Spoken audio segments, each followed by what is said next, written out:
Hi everybody and welcome to Money Man, Money Boy Weekend Wrap. Ollie, good weekend of sports? Yeah, nice weekend. Enjoyable one. How did you do? 1 from 1. Conservative, and that's why it was good. I stayed away from the Hurricanes-Highlanders game just because we were chatting about doing in-game betting, but I just knew I wasn't going to be up at 25-6 to be betting on it, so I decided to stay away from that one. But then Crusaders. It's always tough when it's UFC night and there's I fell asleep before the Usman fight. Yeah. And just before I think I watched the first 5 minutes of the Highlanders game and fell asleep. Everyone's got big hopes of staying up always and never really.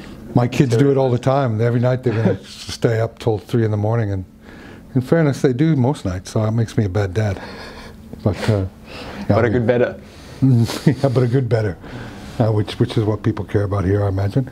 Well, we got the Hurricanes spot. We got the Crusaders spot on. I'm thinking around like 28-16.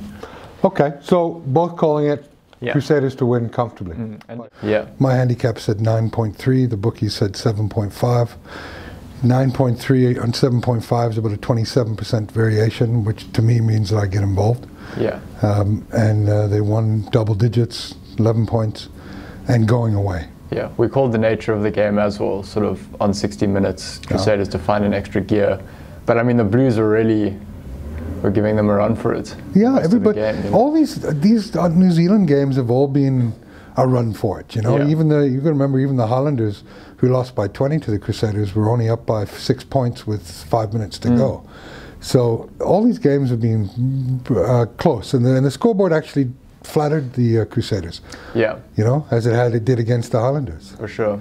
But when it comes to punting and betting. And flattery is not much of a consolation to the wrong bet, mate. To the wrong outcome. It's just the margins. Yeah. But yeah, the Blues look like they've got a bit of ticker as well. You know, the sort of Blues sides of the past that played with similar attacking prowess didn't quite have that. Couldn't sort of grind a team down, and they really were working the Crusaders, and they have done so with the other sides for most of the tournament. You know. Yep, I think we also were spot on saying that it was going to be the Blues were going to kick a lot of ball away, and that's what they did. I mean, it's pretty predictable. Yeah, I think the Blues need to revisit the whole Beauden Barrett situation though, come the second half of the. Well, I think they are going to, aren't they? Yeah. I mean, they've been pretty dogmatic in sticking to what they said they were going to do. So I'm hoping that in the second half they get him playing his natural position, because he makes a massive difference. For sure. Did you bet on any other sport this weekend? No other sport this weekend. Sort of week coming up though, I'll be kind of looking at what the different markets are and get going on placing a few more bets. I was just happy that a rugby one finally came off, because it's been a while since you won a bet. It's been a rocky first half. Well, it's a tough year to be making money in this COVID-19. But what are your plays for this week? What are you going to be looking at this week? I'll definitely be looking at the 2 Super Rugby games. I feel like I finally got, it's taken a while, but finally got an idea of sort of where the teams are.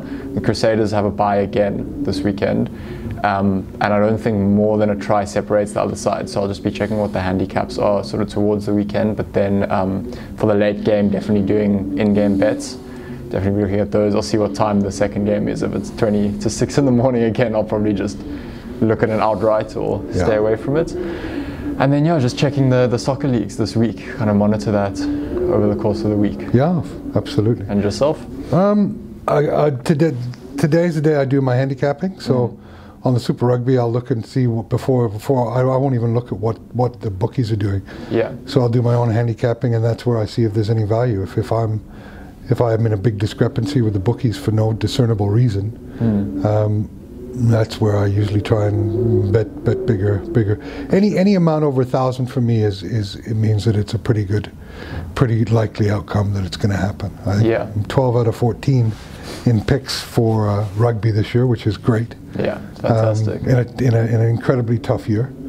So hopefully I can extend that streak, and I'll teach people how I do the handicapping on Thursday when we chat. We'll be doing another video Thursday once the teams are out too, so we've got a better idea, of how it's going to play out. Yeah, and I hope so. There's soccer every week, and I think the league's almost finished in 2 weeks' time. Yeah. Games coming thick and fast. So lots to bet on. Definitely. You just got to be very circumspect. Yeah. Okay, mate. Well, hopefully this week we can continue your streak, and you can pick another one. 2 from 2. Thanks, all. Thanks, Gav.